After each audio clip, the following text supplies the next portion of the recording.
একদিনকার ঘটনা। বলছে আমার কাকাতো বোন কোনো মুসিবতে পড়ে গেছে, আর আমার কাছে টাকা ধার করতে চলে এসেছে। বলছে লোকটা গর্ততে, আমার কাকাতো বোন মুসিবতে পড়েছে আর আমার কাছে টাকা ধার করতে এসেছে। এই নওজওয়ান, আপনাদের জন্য শুধু এটা বলছি, ভালো করে শুনেন। আমাকে বলছে ভাই হে 1000 টাকা দিবি না তুই? আমার দরকার আছে, দে ধার তোকে দিয়ে দিব। ই তো মুখাতে ছিল রে ভাই, কখন ফাঁক পাবো। এবার বলছে, আমি বললাম আমার কাকাতো বোনকে, আরে আল্লাহর বান্দি, টাকা আমি তোমাকে দিব, কিন্তু আমার একটা শর্ত আছে। বলছে কি? বলছে আমার শর্ত হলো এটা, তোকে একবার আমার জীবনের স্বাদটাকে মেটাইতে হবে, একবার তোকে আমার সাথে জেনা ব্যভিচার করতে হবে, একবার তোকে আমার কাছে থাকতে হবে। এই কাজটাতে তুই রাজি হোস, তাহলে তোকে আমি 1000 দিয়ে দিব, 1000 টাকা তোকে আমি দিয়ে দিব। গর্ততে পড়ে পড়ে লোকটা বলছে, আল্লাহ, আমার কাকাতো বোন কিন্তু রাজি হয়ে গেল, কারণ তার কাছে টাকার দরকার ছিল। এত মাজবুর ছিল, টাকা না নিলে তার উপায় নাই। আমার কথাতে রাজি হয়ে গেল। এবার টাকা নিয়ে বাড়িতে চলে গেল। আমাদের দিন ধার্য হয়ে গেল, অমুক দিন অমুক টাইমে অমুক সময়তে অমুক জায়গাতে তুমি চলে আসিও। আমার কাকাতো বোন টাইম হিসাবে চলে এসেছে। ওরে সুবহানাল্লাহ। এবার আমিও ওখানে হাজির হয়ে গেলাম। এবার বলছেন, ওরে আল্লাহ, তারা দুইজন এত পাঞ্জর হয়ে গেল। নবী আমার বলেছেন সহিহ হাদিস, স্বামী স্ত্রী যখন মিলন করে, পুরুষের দোকান জাং, পুরুষের দোকান পা, আর তার স্ত্রীর দোকান জাং, দোকান পা যেমন এক জায়গাতে হয়ে যায়, এরকম তারা কাছে হয়ে গেল। কাছে হওয়ার পর, এত কাছে হওয়ার পর, এবার বলছে আমার কাকাতো বোনের চোখ দিয়ে ঝরঝর করে পানি ঝরতে লাগলো। এবার আমার কাকাতো বোনটা কিন্তু কাঁদতে লাগলো। আমি তখন বললাম, বোন রে, তুই কাঁদছিস কেন? তোর সাথে তো আমি জবরদস্তি করিনি, তোকে তো আমি জবরদস্তি আমি কথা এখানে দিইনি, তুই নিজের মনে এসেছিস, কেন কাঁদছিস বল? এবার বলছে, ভাই রে, আল্লাহকে দেখে তুই ডর কর রে ভয়, আল্লাহকে দেখে তুই ডর কর। কারণ আমার বিবাহ হয়নি, আমি একটা কুঁয়ারি মেয়ে ছেলে। তুই আমার কাছে যে কাজটা করতে এসেছিস, যে কাজটা তুই করতে যাচ্ছিস, এই কাজটা যে আমার স্বামী হবে শুধু তার হক, এটা তার আমানত। যে আমাকে মোহর দিয়ে বিয়ে করবে শুধু এটা তার হক। ভাইরে, তুমি এই বান্ধন খুলিও না, এই ঠেপে তুমি খুলিও না, আমার সাথে তুমি এই কাজ করিও না। তুমি আল্লাহকে দেখে ভয় করো, ডর করো, আর তুমি আমার এই কাজ থেকে তুমি দূরে হটে যাও। এই জামানার আমরা হইতাম তো কি হতো, আচ্ছা ডর ভয় যা আছে তা আছে, পরে হবে, এখন যা হয়েছে হোক, এই কথাটা আমরা বলতাম। ওরে সুবহানাল্লাহ। এবার লোকটা গর্ততে পড়ে পড়ে কি বলছেন, নবী আমার বলেছেন। এবার লোকটা বলছে, আল্লাহ, আমার কাকাতো বোন যখন আমাকে বললে, ভাইরে তুমি আল্লাহকে দেখে ডর করো, ভয় করো, আমি এত কাছে থাকা সত্ত্বেও আমি তাকে ছেড়ে দিলাম, তার সাথে আর ব্যভিচার করলাম না, তাকে আমি আজাদ করে দিলাম। আর বললাম, বোন রে, যে টাকা আমি তোমাকে দিয়েছিলাম ওই টাকা তোমাকে আর ফেরত লাগবে না, আমি ওটাও টাকা ছেড়ে দিলাম। এবার গর্ততে পড়ে পড়ে লোকটা বলছে, রব্বুল আলামিন, এই কাজটা যদি তোমার ডরে করে থাকি, এই কাজটা তোমাকে রাজি করার জন্য করে থাকি, এই কাজটা যদি তোমাকে খুশি করার জন্য করে থাকি, আল্লাহ, আমরা তিনজন যে আজকে গর্ততে বন্ধ হয়ে গেছি, আজকে আমরা তিনজন যে খালে পড়ে আছি, আল্লাহ দয়া করে তুমি আমাদের এই পাথরটাকে হটিয়ে দাও। নবী আমার বলেছেন, তিনজন মিলে যে পাথরটাকে হিলাইতে পারলো না, এই ঘটনা যখন আল্লাহর সামনে রাখা, ওই পাথরটা 3 ভাগ করে সর করে 1 ভাগ পাথর কিন্তু আপনি ফুটে গেল। নারে তাকবীর, সুবহানাল্লাহ। আপনি পাথর হয়ে গেল। এবার তার কিন্তু সাহস হয়ে গেল, তাদের হিম্মত হয়ে গেল, যাক আসমান দেখতে পেয়েছি, আল্লাহ তাবারাক ওয়া তাআলা হয়তো আমাদের কোন রাস্তাকে আসান করে দিবেন। এর নাম হলো কি? আল্লাহর ডর। এর নাম হলো কি? আল্লাহর ভয়। আর একটু আগে চলেন, দুজন থেকে গেল, আল্লাহ বাঁচিয়ে রাখে, ইনশাআল্লাহ কোনোদিন বলবো আল্লাহর ডর কি জিনিস। আপনারা যেমন আজকে বসে আছেন, নবী আমার বসে আছেন, সাহাবে কেরামের দল বসে আছেন, আর একজন সাহাবী মাইস বিন মালিক আসলামী রাদিয়াল্লাহু তাআলা আনহু দৌড়াতে আল্লাহ রাসূলের সামনে এসে হাজির। কি বলছেন? তাহিরনি ইয়া রাসূলুল্লাহ, আল্লাহর নবী গো আপনি আমাকে পাক করে দেন গো নবীজি, আপনি আমাকে পাক করে দেন। আজকে আমরা গুনাহ মানুষের সামনে জাহির করব, কোনটা জানেন? 4-5 লোক বসে গেছে, চা খাইছে, আর খাইতে খাইতে বলছে ভাই রে জীবনে তো কোনোদিন কোনো গুনাহ করিনি, কিন্তু ঝোঁকে ঝাঁকে একদিন কিন্তু 1 গ্লাস মদ খেয়ে নিয়েছি। এরকম কথা বলে না, বলে না? কোনোদিন তো কোনো গুনাহ করিনি, কিন্তু অমুক বেটি ছেলের হাতটা ধরে নিয়েছেন একদিন জীবনে। কোনোদিন তো কোনো গুনাহ করিনি, কিন্তু সাথী সঙ্গতের চক্করে পড়ে একদিন চুরির গুনাহ করে নিয়েছি। বলিয়েন না এটা ভুল। চুরি করেছেন মনে থিয়ে দেন, জেনা করেছেন ভিতরে থিয়ে দেন, মদ পান করেছেন ভিতরে থিয়ে দেন। আপনি যে ওর সামনে কহিলেন তা আপনাকে উদ্ধার করতে পারবে? উদ্ধার করতে পারবে? আপনি তওবা করেন, কান্দেন আল্লাহর কাছে, আল্লাহর কাছে মাপ চাহেন। আর আপনি যখন করা গুনাহটা অপরের সামনে যখন বলে দিলেন, তখন ও গাওয়া হয়ে গেল যে এই লোকটা গুনাহ করেছে, আর ওই গুনাহটার কিন্তু হিসাব হবে কিয়ামতের দিন। এই লেগে জীবনের কোনো গুনাহ করে থাকেন তো কারোর সামনে বলিয়েন না। বলবেন তো কার সামনে? মনে মনে আল্লাহর সামনে বলবেন। কিন্তু সাহাবী দেখেন, আহা ওরে সুবহানাল্লাহ। এবার সে সাহাবী দৌড়াইতে দৌড়াইতে নবীকে বলছেন, সাহাবায়ে কেরাম বসে আছেন, তাইহিরনি ইয়া রাসূলুল্লাহ, আল্লাহর নবী গো আপনি আমাকে পাক করে দেন গো নবী, আপনি আমাকে পাক করে দেন। যেমন নবীর সামনে কথাটা বলা, নবী আমার বাম দিকে মুখটা ঘুরিয়ে নিলেন। হ্যাঁ খেপা যাও, নবীকে বলছেন পাক করে দেন, আপনি আমাকে মুখ ঘুরিয়ে নিলেন। একটু দূর যায় ফের বাম দিকে এসে বলছেন, তাইহিরনি ইয়া রাসূলুল্লাহ, নবী গো আপনি আমাকে ঘুরতে বলছেন, নবী গো না আপনি আমাকে পাক করে দেন। আবার নবীজি ডান দিকে ঘুরিয়ে দিলেন, মুখটাকে ঘুরিয়ে দিলেন। আবার ডান দিকে এসে বলছেন, তাইহিরনি ইয়া রাসূলুল্লাহ, আল্লাহ নবী গো আপনি আমাকে পাক করে দেন গো নবীজি। 3-4বার যখন হয়ে গেছে, তখন রাসূল বলছেন, আরে খাপা তুমি কি করেছো যে তোমাকে পাক করব? বলছে জানাই তো নবী গো আমি জিনা করেছি। কি বলছি? জিনা করেছি। আহা তাহকিক দেখেন, আমি জিনা করেছি নবী গো।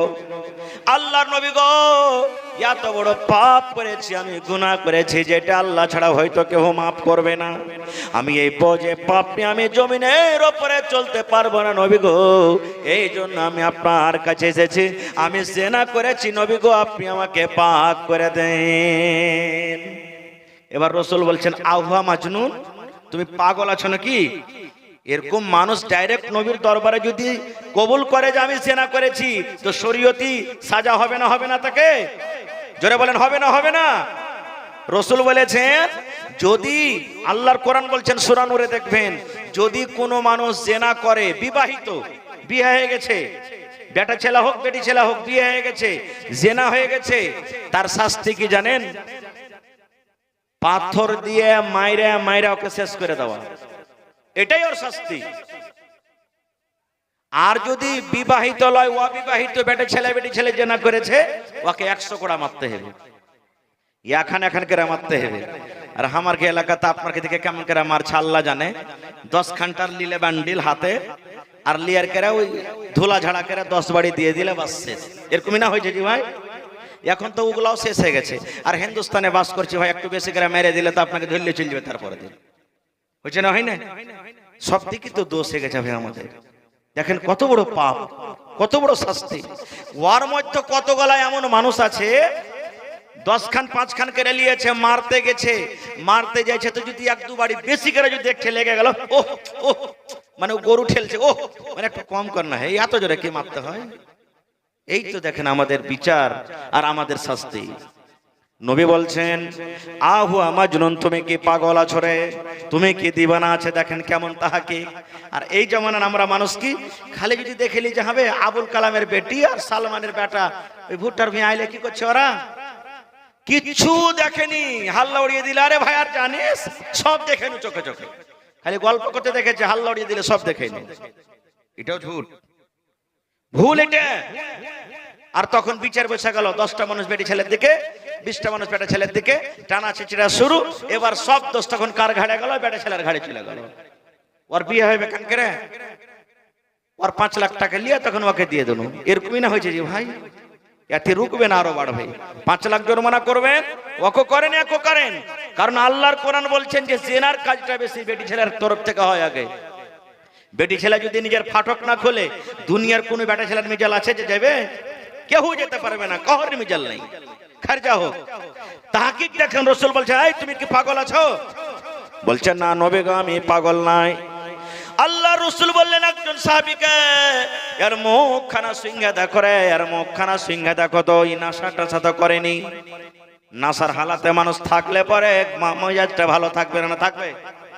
থাকবে ভাই? মেজাজ ভালো থাকবে? থাকবে না। নাসার হালাতে মানুষ কেমন করে গল্প করে, একটা ঘটনা শুনেন, হাদিসের কথা লয়। কেমন করে গল্প করে জানেন? 2 বন্ধু ছিল, 2 দোস্ত, দুজনে নাসা খাইতো। এক একটা মানুষকে দেখবেন যে এমন করে নাসা করবে, যদি কুকুর আর মুখে মুছে দেয় তো মেয়াগ হয়েছে বুঝে নাসমান, এরকম নাসা পান করবে। কত মানুষ আছে নাসা পান করে ও বিবিকে এসে সন্ধ্যেবেলাতে মারবে, বেটিকে বেটির মতন বলবে না, স্ত্রীকে স্ত্রীর মতন বলবে না, আর আমরা ওকে খারাপ মনে করবো, গাইল দেবো, মারবো, হাজার কিছু কহেন, বুঝবে না। ওর যে নাসাতে যে জেমাকটা যা আছে একে বদলে দিয়েছে, চেঞ্জ করে দিয়েছে। তো 2 বন্ধু গেছে হাঁটতে হাঁটতে হাঁটতে হাঁটতে যে ওরা মদ পান করেছে। 1 টাকা বেশি নাশা লেগে গেছে, উল্টে পড়ে আছে, আর 1 টাকা হালকা ফুলকা লেগেছে। তখন এক বন্ধু আর এক বন্ধুকে বলছে, রে এরকমই না কইছে নাসার হালাতে যে ভাই চল দোকান থেকে সিঙ্গাড়া খেয়ে আসি। বলছে চল দোকান থেকে সিঙ্গাড়া খেয়ে আসছি। এক বন্ধু আর এক বন্ধুকে বলছে। এমন হ্যাঁ 2রা জনাকে নাশা লেগেছে ভাই, ও হিলা ডোলা করে না। আর একজনা যে একটু ভালো আছে, ই ঘোলটিতে মল্টিতে হাঁটতে হাঁটতে দোকান চলে গেছে। দোকানে যেতেন গেছে, দোকানদার ভাই 2টা সিঙ্গাড়া গেল তো। 2টা সিঙ্গাড়া দিয়েছে, একটা ও খেয়েছে, একটা ওর বন্ধুর জন্য আনছে। দেখেন কি লীলা খেলা, ও আসতে না আসতে জোর জোর করে বাতাস চলছিল ভাই। লুঙ্গি পিন্দে ছিল, তল গেট খুলে উপর গেট বন্ধ, তল গেট ফাঁকা গোটাই। ই আসছে সিঙ্গাড়া লিয়ে, ই বুঝে না যে কোন দিকে অরিজিনাল ফাটক আছে, কোন অরিজিনাল মুখ আছে। ই যেদিকে উদা মুখ পেয়েছে ওদিকে সিঙ্গাড়া খাইতে শুরু করে দিয়েছে। ও বুঝে না যে কোন দিক দিয়ে সিঙ্গাড়া যায় আর কোন দিক দিয়ে বার হয়, ও বুঝতে পারে না। এবার ওকে সিঙ্গাড়া খাওয়াইছে, কোনটা যেখান দিয়ে বার হইবে ওখান থেকে সিঙ্গাড়া খাইবে রে ভাই, হাজার খাওয়া তা খাইবে। এবার সিঙ্গাড়া দিতে দিতে দিতে একটু ফুসকে ওখান দিয়ে পাইজা দিয়েছে। যেমনই পাইজা দেওয়া তানি বলে ধর শালা হারামে, আবে সিঙ্গাড়া ঠান্ডা আছে ফোক কিনে দিয়েছে। এই দেখেন নাশা কি জিনিস। নাশা আপনার জিন্দগিকে বদলে দিবে, ঈমানকে নষ্ট করে দিবে। নাশা কি জিনিস জানেন? একটা ঘটনা আপনাদের সামনে আর বলছি, নাশা কি জিনিস। যখন নাশার কথাটা চলে এলো, নাশা কত বড় খাতারনাক জিনিস। এক আবেদ ছিল, আবেদ বুঝেন নেককার মানুষ, জঙ্গলে ইবাদত করত, বান্দিকে করত। আল্লাহর এত পিয়ারা বান্দা যে কোন বেমারির মানুষ যদি তার কাছে পৌঁছিত ভালো হইত।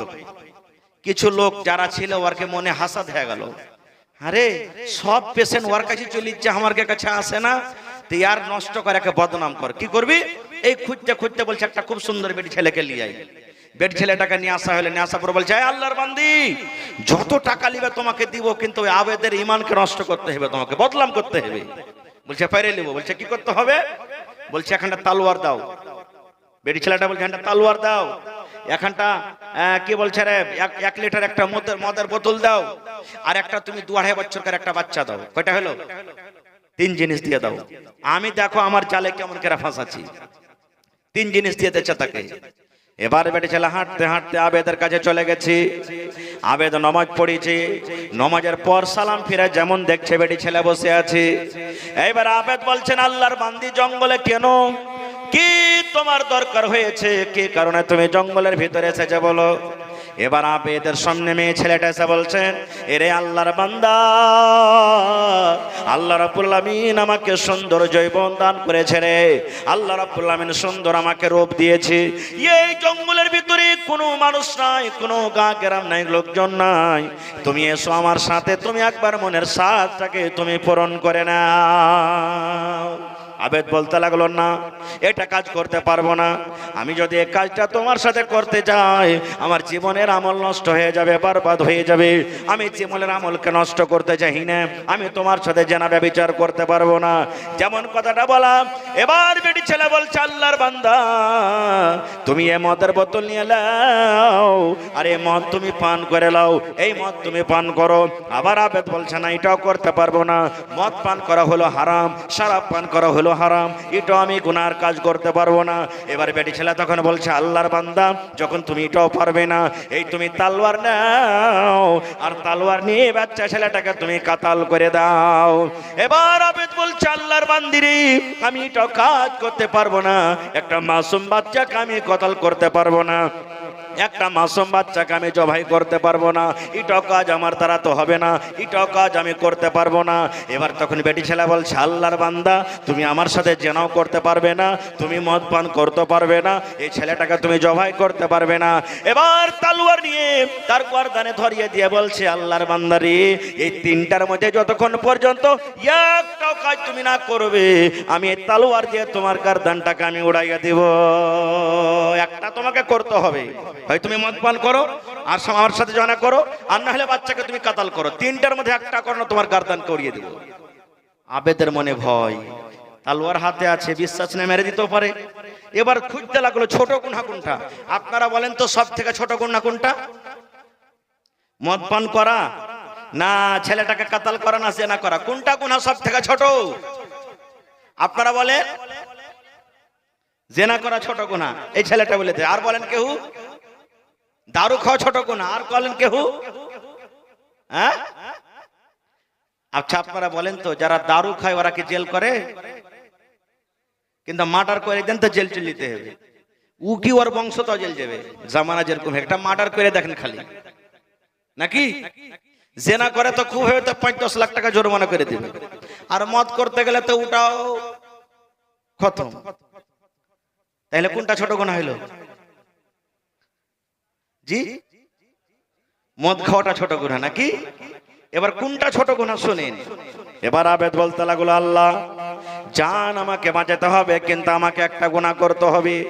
আমি যদি জেনা করি এটা বড় গুনাহ হয়ে গেল, জীবনের আমল নষ্ট হয়ে যাবে, এটা তো আমার বিবি নয়, আমি জেনা করতে পারবো না। আমি যদি একটা বাচ্চা ছেলেকে কাতাল করে দিই, একটা মাসুম বাচ্চাকে কাতাল করে দেওয়া হবে। আল্লাহর কোরআন বলছেন, একটা লোককে যদি তুমি কাতাল করো, নাজায়েজ কাতাল করো, গোটা পৃথিবীর মানুষকে তোমার কাতাল করা হলো, মার্ডার করে দেওয়া হলো, এটাও গুনাহ করতে পারবো না।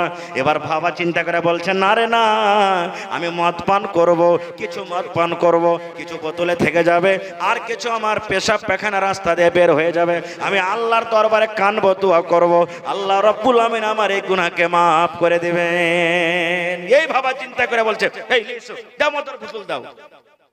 যেমন মদের বোতল নিয়ে মুখে দেওয়া ঠক ঠক ঠক ঠক করে যেমন গেছে, বলেন নাসা লাগবে না লাগবে না? জোরে বলে। হ্যাঁ, যেতে কোনোদিন খাইনি ও কারো পট করে নাসা লেগে যাবে। নাসা যখন লেগে গেল, এবার নাসার হালাতে তখন বলছে, রে আল্লাহর বান্দি এসো তুমি আমার সাথে একবার এসো, আমার বিছানায় তুমি এসো। দেখেন আর একটা গুনার দিকে চলে গেল। নাসা কে জিনিস দেখেন। এবার তার সাথে জেনা করতে যাবে, এবার তার মনে হেঁটে করলে, রে আল্লাহর বান্দি আমি যদি তোমার সাথে এখন জেনা করি, আরে পাঞ্জরে মাসুম বাচ্চা বসে আছে, কিয়ামতের দিন আমার পক্ষে গওয়া দিয়ে দিবে, আল্লাহ আমি ছোট বাচ্চা আমার সামনে জেনা করেছি। না না না, তুমি তালোয়ার কেন আমাকে দিয়ে দাও, প্রথমে আমি এই বাচ্চাকে মারবো, তারপর তোমার সাথে আমি জেনা ব্যভিচার করব। ভাইরে মদ পান করলো, এবার তালোয়ার নিয়ে বাচ্চাকে কাতাল করলো, কাতাল করার পর ওই মেয়ের সাথে সে কিন্তু জেনা ব্যভিচার করলো। তাই মুফাসসিরিনে কেরাম বলছেন, গোটা পৃথিবীর মধ্যে জেনা করাটা হলো বড় গুনাহ, জেনা করাটা কাবিরা গুনাহ, ঝুট কথা বলা কাবিরা গুনাহ, শরাব পান করা কাবিরা গুনাহ, মিথ্যা কথা বলা কাবিরা গুনাহ, চগলখড়ি করা কাবিরা গুনাহ, গীবত করা কাবিরা গুনাহ। ওরে সুবহানাল্লাহ, আল্লাহর রাসূল বলেছেন এবং মুহাদ্দিসিনে কেরাম বলছেন সুবহানাল্লাহ, মুফাসসিরিনে কেরাম বলছেন, ওই আবেদ যদি তিনটার মধ্যে মদ না পান কইরা, শরাব না পান কইরা যদি তার সাথে জেনা করত, দুটা গুনাহ থেকে বেঁচে থাকতো। একটা বাচ্চাকে কাতাল করা এবং তার সেই জেনা করা, এবং যদি ওই বাচ্চাটাকে না মেরে এবং মদ না পান করে যদি ওই আল্লাহ আল্লাহওয়ালা পেট যদি বাচ্চাকে কাতাল করতো তাও দুটা গুনাহ থেকে বেঁচে থাকতো। কি কি দুটা গুনাহ? একটা জিনা করা গুনাহ, একটা মদ পান করা গুনাহ। এই জন্য বলছেন মুহাদ্দিসিনে কেরাম সমস্ত গুনার জড় হলো শরাব। শরাব না পান করলে দুটা গুনাহ থেকে বাঁচত না বেঁচে থাকতো। এই জন্য আজকে আমরা শরাবটাকে ছোট গুনাহ মনে করে নিয়েছি। খের যা হোক ভাই, আমও থেকে যাব না।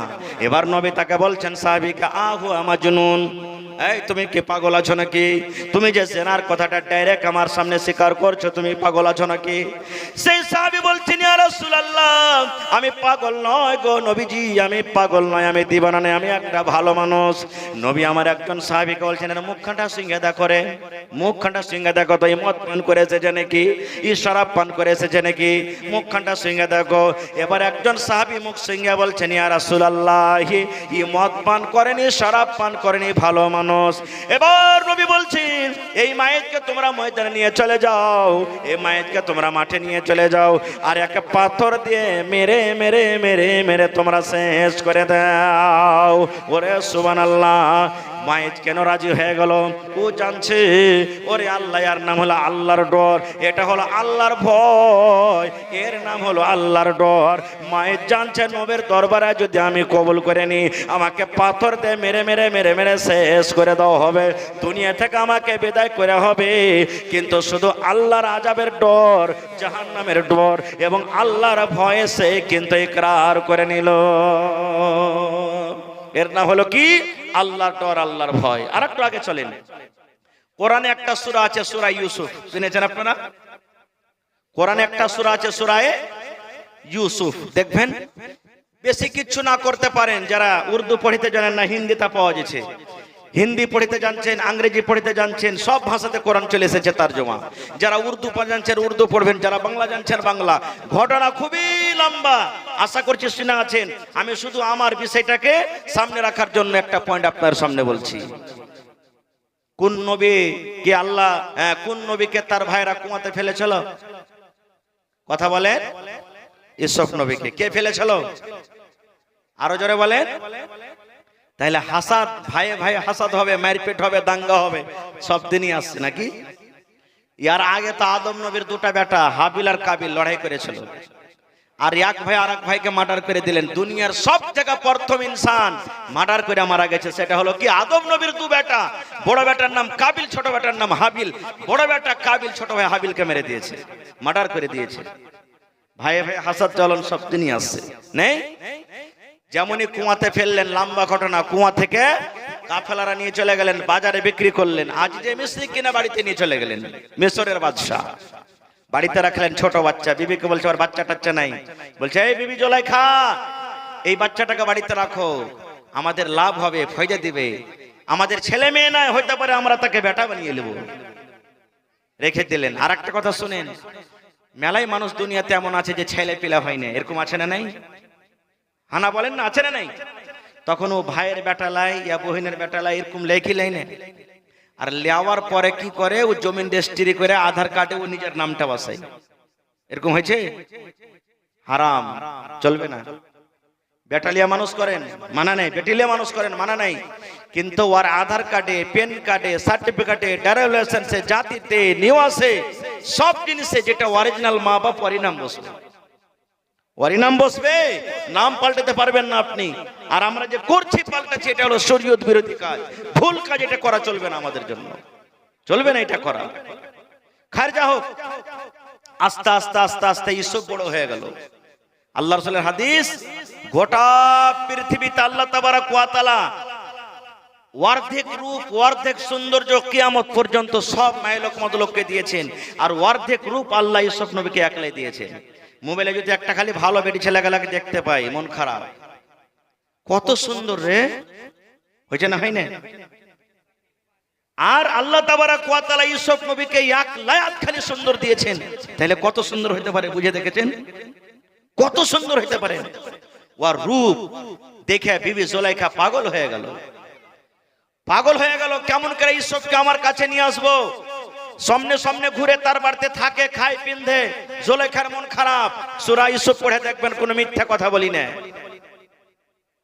বন্ধুরে আমার, একদিনকার ঘটনা, বাদশাহ বাড়িতে নাই, মালিক বাড়িতে নেই, নিজের কামে কাজে গেছেন। বিবি জুলেখা ইউসুফকে নিজের জালে ফাঁসার জন্য, নিজের কাছে করার জন্য ইউসুফকে দাওয়াত দিয়েছে, ইউসুফ তুমি উপরে এসো, ভিতর দিকে এসো, রুমের ভিতরে এসো। আল্লাহর কোরআন বলছেন জুলেখা হেঁটে হেঁটে চলে যায়, আর ইউসুফ হাঁটতে হাঁটতে চলে যায়। একটা কেরা দরজা পার করে, আর একটা কেরা গট লক করে দেয়, দরজা বন্ধ করে দেয়। এই করতে করতে করতে করতে সমস্ত দরজা বন্ধ করতে করতে করতে করতে যখন রুমের ভিতরে চলে গেল, জুলেখা তখন ইউসুফকে বলছে, ইউসুফ তুমি আমার মনের আশাটাকে তুমি একবার পূর্ণ করে দাও। তুমি আমার বাড়িতে এতদিন থেকে আছো, আমার সামনে তুমি ঘোরাফেরা করছো, তোমার সাথে আমার প্যার হয়ে গেছে, মোহাব্বত হয়ে গেছে, ভালোবাসা হয়েছে। তোমার কথাটা রাত দিন আমার মগজের ভিতরে ঘুরছে। তোমাকে বলে আমি ভালো করে খেতে পিনতে পারি না, তোমাকে বলে বলতে পারি না, এই জন্য তোমাকে আমি দাওয়াত দিয়েছি। তুমি লজ্জা করো না, এসো এসো, তুমি আমার বিছানাতে তুমি এসো। ইউসুফ নবী বলছেন, আল্লাহ কেমন পরীক্ষাতে তুমি ফেললে আল্লাহ আমাকে, আল্লাহ কেমন করে বাঁচবো? এই তো লক দরজা বন্ধ হয়ে গেছে, আল্লাহ লক হয়ে গেছে, কেমন করে বাঁচবো আল্লাহ? রাসূলের হাদিস আছে, আল্লাহ বাঁচিয়ে রাখে ইনশাআল্লাহ, সেটা কোনোদিন বলবো। 7 রকমের মানুষকে আল্লাহ নিজের আরশের তলাতে জায়গা দিবে। ওর মধ্যে একটা লোক হবে কি, খুব সুন্দর বেটি ছেলে আর বড় ঘরের বেটি ছেলে। যদি কোনো মানুষকে কহে যে আয় তুই আমার কাছে আয়, আর ও যদি বলে না তোর কাছে আমি যাবো না, আমি আল্লাহকে দেখে ডর করি, তো রাসূল বলছেন আরশের নিচে আল্লাহকে জায়গা দিবে। সুবহানাল্লাহ, এত বড় ফজিলত। এবার এসব তখন বলছেন, আল্লাহ কি করব কি করব? বারবার বিবি জুলেখা তাকে দাওয়াত দিচ্ছে, ইউসুফ ঘর বন্ধ হয়েছে, জানলা খিড়কি বন্ধ হয়েছে, এখানে কোনো মানুষ নাই, জন নাই, কেউ নাই, আমার স্বামীও বাড়িতে নাই। ইউসুফ এসো এসো, তুমি আমার বিছানাতে তুমি একবার চলে এসো, আমার মনের আশাটাকে পূর্ণ করে দাও। এবারে ইউসুফ আলাইহিস সালাম আল্লাহর দরবারে দোয়া করেছেন, এই আল্লাহ এই মুসিবত থেকে তুমি বাঁচিয়ে নাও, এই আল্লাহ তুমি এই মুসিবত থেকে আমাকে বাঁচিয়ে নাও। ওরে আল্লাহ বিসমিল্লাহ বলি যেমনই দরজার দিকে দৌড়াতে লাগলেন, ওরে আল্লাহ আল্লাহর দয়াতে দেখেন যে দরজা বন্ধ ছিল, ইউসুফ আলাইহিস সালাম দৌড়াতে লাগলেন দরজা থেকে দিয়ে। এবার যেমন যেমন দৌড়ায় তেমন তেমন দরজা পটপট পটপট পটপট করে খুলে চলে যায়। বিবি জুলেখা যখন দেখলে যে ব্যাপার খারাপ, ই বাহিরে নামতে যেমন হাল্লা করে দিবে, আমাকে বদনাম করে দিবে, আমি বাঁচতে পারবো না খো, ই তখন ওকে ধরার জন্য পিছনে পিছনে দৌড়ায়। ইউসুফ আলাইহিস সালাম আগে আগে, আর বিবি জুলেখা পিছনে পিছনে, দৌড়াতে দৌড়াতে দৌড়াতে দৌড়াতে ঠিক শেষ হয়তো দরজা পর্যন্ত পৌঁছে গেছে। এবার বিবি জুলেখা দৌড়াতে দৌড়াতে পিছন থেকে ইউসুফের পিরনটাকে ধরতে পেরেছি। আপনি বলেন কোন মানুষ যদি দৌড়িয়ে চলে যায় আর পিছন থেকে যদি লুঙ্গি কিংবা পায়জামা কিংবা গাঞ্জি পিরন ধরলে এবার ছিঁড়ে আসবে, হাতে না আসবে না? বলেন তো, যারা বলেন আসবে না? আসবে না। বিবি জুলেখা যেমন ইউসুফের পিরনটাকে ধরেছে, এবার জুলেখা তো ধরে পিছন দিকে টানছে, ইউসুফ আগের দিকে টান মারছি। এবার দুজনের লড়ালড়িতে দৌড়াতে দৌড়াতে হাতের মাথাতে কিন্তু কিছু পিরনের অংশ ছিঁড়ে গেছে। এবার যেমনই দুয়ারে পৌঁছে যাওয়া, বাদশা কিন্তু এসে গেটে হাজির, দুজনই একবারে রুকে গেছে। দেখেন মায়ের লোকের কল্লা কেমন জিনিস ভাই। রাসূল বলেছেন তুমি দুনিয়া এবং মহিলা থেকে তুমি বাঁচো।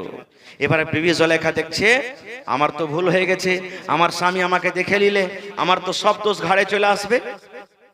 পেঁয়াজকে উল্টে দিলে কি বলছে জানেন? বাদশাহ যাকে তুমি বেটা বানিয়ে বাড়িতে রেখেছো, যাকে তুমি খেতে দাও, পেনতে দাও, কাপড় দাও, সব কিছু দাও, আজ তোমার বিবির উপরে হামলা করে দিয়েছে। আমি জান বাঁচিয়ে পালিয়ে এসেছি বাদশাহ, একে দেখো তুমি একে শাস্তি দাও, কঠোর থেকে কঠোর তুমি শাস্তি দাও। এরকম ছেলেকে বাড়িতে রাখা হবে না, একে বাড়ি থেকে বের করে দাও কিংবা জেল ঘরে বন্ধ করে দাও। আপনারা বলেন কার দোষ ছিল? কার দোষ? জোরে বলেন কার দোষ? বিবি জুলেখার দোষ। কিন্তু কথাটাকে উল্টে দিলেন, বলছে বাদশাহ দেখো আমার পরে হামলা করে দিয়েছে, আমার ইজ্জতকে মার্ডার করার জন্য আমার কাছে এসেছে, একে বাড়ি থেকে হাঁকিয়ে দাও কিংবা জেল ঘরে বন্ধ করে দাও, এরকম মানুষকে বাড়িতে রাখা হবে না। এবার ইউসুফ আলাইহিস সালাম বলছেন বাদশাহ আমার পরে যেটা দাগ লাগানো হয়েছে এটা মিথ্যে, আমি একটা সাপ মানুষ, আমার কাছে এসেছে, আমি ওর কাছে যাইনি। এই যখন ভাবা চিন্তা চলতে লাগলো, বাদশা বলছে আল্লাহ কেমন করে কি করব। মাহালের ভিতরে বাদশার রাইয়তের ভিতরে একজন বুদ্ধিজীবী হুঁশিয়ার মানুষ বলছে, বাদশা ফয়সালা কিন্তু সহজ। বলছে কি? বলছে দেখো ইউসুফের পিরনটা পিছন থেকে ছিঁড়া আছে কিংবা আগা থেকে ছিঁড়া আছে। বলছে কেমন কথা? বলছে বাদশা ইউসুফের পিরন যদি পিছন থেকে ছিঁড়া থাকে, ইয়ার মানে আপনার স্ত্রী জুলাইখার দোষ, ইউসুফ পালিয়ে যাচ্ছিল পিছন থেকে ধরে টেনেছে। আর যদি আগা দিক থেকে যদি ইউসুফের যদি পিরনটা জামাটা ছিঁড়ে থাকে, ইয়ার মানে ইউসুফের দোষ, আপনার বিবি হলো সত্য। ইউসুফ পর পরে হামলা করছিল আর বাঁচার জন্য আপনার স্ত্রী তার সামনে থেকে পিরনটা ছিঁড়ে দিয়েছি। এবার দেখা গেল ওরে আল্লাহ ইউসুফের পিরন কিন্তু পিছন থেকে ছিঁড়ে আছে। বাদশা কিন্তু সব কিছু জানলেন, জানা পর বিবি জুলাইখাকে বকাঝকা করলেন। আর বকাঝকা কর বলছি এই তোমরা নিজে শান্তি হয়ে যাও, এই কথাটা মাহাল থেকে তোমরা বের করিও না, এই কথাটা তোমরা গোড়াপিড়া করিও না, যা হওয়ার হয়ে গেল তোমরা এখান থেকে কথা বন্ধ করে দাও। কিন্তু একটা কোন শায়ের বলছে নিজের শেরে, হकीकत छुप नहीं सकती बनावट के उसूलों से, নাকি खुशबू आ नहीं सकती कभी कागज के फूलों से। এগুলা কথা লুকিয়ে থাকবে, লুকিয়ে থাকবে যে ভাই, কথা কিন্তু লুকিয়ে থাকে না। এর মুখে ওর মুখে ওর মুখে হতে হতে হতে গ্রামে কথা বাতাসের মতন ছড়িয়ে গেল। এবার গ্রামের মহিলারা তখন বলতে লাগলো, জুলাইখা কত পাগল মহিলা রে, আরে যদি তুই নিজের দিলখানটা দিক তো কোনো ভালো বড় ঘরে ছেলে কি দিক থেকে একটা চাকর বাড়িতে আছে, ওর সাথে তুই পিয়ার মোহাব্বত করলি, ছি ছি ছি ছি ছি, হায় হায় জুলাইখা তোর হায়া শরম কিছু নেই, এরকম বলতে লাগলো। এই করতে করতে কথাটা কিন্তু বিবি জুলাইখার কানে পৌঁছে গেল। জুলাইখা তখন বলছে থামরে লিস্সি লাগানিরা, তোর একটা মজা চাকাচ্ছি, আমি মজা চাকাচ্ছি। বলছে কি মজা? যতটি মহিলা ছিল সবকে দাওয়াত করেছে ওর বাড়িতে, সবকে বলেছে যে অমুক দিন তোরা চলে আসিস, সব মহিলাকে দাওয়াত করেছে। আর ইউসুফ আলাইহিস সালামকে বাড়িতে এত সুন্দর আল্লাহ রূপ দিয়েছেন, আর ভালো ভালো দামি দামি কাপড় পিন্ধে আরো সুন্দর করে দিয়েছে তাকে। আর বলেছে ইউসুফ আজ আমার বাড়িতে একটা মাহফিল সাজছে, মাহফিলে তোকে শুধু একবার এই মাথা থেকে ওই মাথা পার করতে হবে, আর কিচ্ছু করতে হবে না। বলছে ঠিক আছে। এবারে মাহফিল সেজে গেছে, প্রত্যেক মহিলার হাতে বিবি জুলাইখা একটা করে ফল দিয়েছে, কাটা আমলেন সেবলেন, যেগুলো কেটে খেতে হবে এই ধরনের একটা ফল, আর একটা করে চাকু দিয়েছে হাতে। সব বসা আছে সুন্দরভাবে। বিবি জুলাইখা অর্ডার করবে তাহলে না খেতে পারবে। এখনকার সুবহানাল্লাহ অবস্থা, একদিক থেকে প্লেট দিতে গেল একদিক থেকে খেতে গেল। কিন্তু 10 বছর আগে নানা দাদুরা বসে আছেন, জিজ্ঞাসা করেন যতক্ষণ সবটি লোককে দেওয়া না হয়েছে ততক্ষণ খাইনি। বাড়ির লোকটা যখন না কয়েছে যে ভাই বিসমিল্লাহ কর ততক্ষণ খাই, এরকম ছিল না? ছিল না? জোরে বলেন। হ্যাঁ, একটা লোক দাওয়াত করেছে, মেলাটি 50টা লোককে মোটামুটি দাওয়াত করেছে। ওয়াতি ওর একটা দোস্ত থেকে দাওয়াত করেছে, সবকে সুন্দর করে খানা পিনা দিয়ে তখন ও লোকটা বলছে ভাই লোক আপ লোক তানাউল ফরমা লিজিয়ে, মানে আপ লোক খেয়ে লো এখন ভাই তোমরা। এই কথাটা শুনে তখন ওর দোস্তকে কিন্তু খুব ভালো লেগেছে, মাহফিলে যে এসেছিল। কইছে হার দোস্ত এত সুন্দর করে কইছে আপ লোক তানাউল কর লিজিয়ে, তানাউল ফরমা লিজিয়ে, কত সুন্দর কথা, আমিও দাওয়াত করবো আর এই কথাটাও আমি কহবো। মানে মজা লেগেছে ওকে। এত এই বাড়ি গেছে, বাড়ি গিয়ে তখন মেহমান সবকে ডেকেছে, ডাকার পর সবারই সামনে মানে কি যে থালি টালি দিয়ে দিচ্ছে। আর ও মনে করে আছে যে খাইতে আমি কহবো, তাইলে না খাইবে সব। এবার ও মনে করে আছে যে কহবো, সময় আসবে তো কহবো আপ লোক তানাউল ফরমা লিজিয়ে। ই সব প্লেট টেলেট দেওয়া বাড়ি আগে করতে করতে কথাটা কিন্তু ভুলে গেছে যে কহবো তো কহবো কি, আর থালি প্লেট সব দেওয়া হয়ে গেছে। আপ মেহমান বসে আছে যে এজাজত কেনে দেয় না, ও এজাজত দিবে তাহলে তো খাবো। এই কথাটা ভুলে যা, তখন দেখছে যে লেট হয়ে গেল, তখন মজলিস এসে কইছে আপ লোক ঠোঁস লিজিয়ে। বুঝতে পারলেন তো? সুবহানাল্লাহ। তো বিবি জুলাইখা বলছেন যে রুকো, এখানে তোমরা খাইতে পাবে না আমি যতক্ষণ আদেশ না করব। ওর উদ্দেশ্য তো অন্য ছিল না ভাই, কোরআনে আল্লাহ বয়ান করেছে ঘটনাটা। ওরে সুবহানাল্লাহ। এবার বিবি জুলাইখা প্রত্যেক মহিলার হাতে একটা করে চাকু দিয়ে দিয়েছে, একটা করে কাটার জন্য ফল দিয়ে দিয়েছে। এবার বিবি জুলাইখা ইউসুফকে বলছেন ইউসুফ তুমি মজলিসে একবার চলে এসো, একবার তুমি মজলিসে এসো। এত সুন্দর সুন্দর দামি দামি আতর মাখা আছে, এত সুন্দর সুন্দর লেবাস, ওপর থেকে তো খুবই সুন্দর। এবারে যেমনই মজলিস আসা, ওই টাইমে বিবি জুলেখা সমস্ত মহিলারাকে বলছে তোমরা ফল কাটো, তোমরা ফল কাটো, ফল কাটো, ফল কাটা তোমরা খাও। এবার ফল কাটতে শুরু করেছে, আর ওই টাইমখানে এসবকে মজলিসে আনানো হয়েছে। ওরে আল্লাহ, তার রূপ তার সৌন্দর্য দেখে মহিলারা ইউসুফকে দেখে বলছেন মালাকুন কারীম, এটা মানুষ নয় রে জুলেখা, এটা হলো বুজুর্গ ফেরেশতা, এটা তো হলো বুজুর্গ ফেরেশতা, মালাকুন কারীম বুজুর্গ ফেরেশতা, সম্মানীয় ফেরেশতা। এবার তার দিকে হাঁ করে দেখা আছে আর ফল কাটছে। ফলকে কি কাটবে বন্ধু, নিজের নিজের লোক কেটে তারা বসে আছে। এবার লোক যখন কেটে গেল, এবার বিবি জুলেখা তখন বলছে বোন রে, আমি তোরাকে ফল কাটতে দিয়েছি, লোক কাটতে তোরাকে দিনি বাবু রে, দেখ দেখ তোরা ফল না কেটে নিজের নিজের লোক তোরা কেটে আছিস। এবার তখন মহিলারা দেখছে হারে আমরা তো লোক কেটে দিয়েছি, আমরা তো লোক কেটে দিয়েছি। এবার বিবি জুলেখা বলছে বুবরি, তোমাদেরকে শুধু জানার জন্য দেখার জন্য আমি বিবি জুলেখা দাওয়াত করেছি। তোমরা একটা নজর মাত্র দেখেছো, 1 সেকেন্ড 1 মিনিট তোমরা ইউসুফকে দেখেছো, আর 1 সেকেন্ডের মধ্যে তোমরা দেখে নিজের নিজের লোকটাকে কেটে বসে আছো বিবিরে। তাহলে তোমরা বলো তো, যে ইউসুফ আমার বাড়িতে থাকে, আমার বাড়িতে খায়, আমার সামনে ঘোরাফেরা করে, আমার মন খানা কেমন করে, আর তোমরা আমাকে রাগা ছিল একটা গোলামের পিছে পাগল হয়েছো। দেখো বুবুরে, আমি এমনি পাগল হয়ে যাইনি। ওরে সুবহানাল্লাহ। তাই কবি বলছেন হয়নি, হবে না, হতে পারে না, আমার নবীর সাথে কারো তুলনা। হয়নি, হবে না, হতে পারে না, আমার নবীর সাথে কারো তুলনা। হায়রে তুলনা তো দূরের কথা, ছায়াও মিলে না। হয়নি, হবে না, হতে পারে না, আমার নবীর সাথে কারো তুলনা। হয়নি, হবে না, হতে পারে না, আমার নবীর সাথে কারো তুলনা। ইউসুফকে দেখে যারা আঙ্গুল কেটেছে, তারা কি আমার নবীর রূপ দেখেছে? ইউসুফকে দেখে যারা আঙ্গুল কেটেছে, তারা কি আমার নবীর রূপ দেখেছে? আরে দেখতো যদি কেটে দিত, আরে দেখতো যদি কেটে দিত কলিজাখানা। হয়নি, হবে না, হতে পারে না, আমার নবীর সাথে কারো তুলনা। নারে তাকবীর।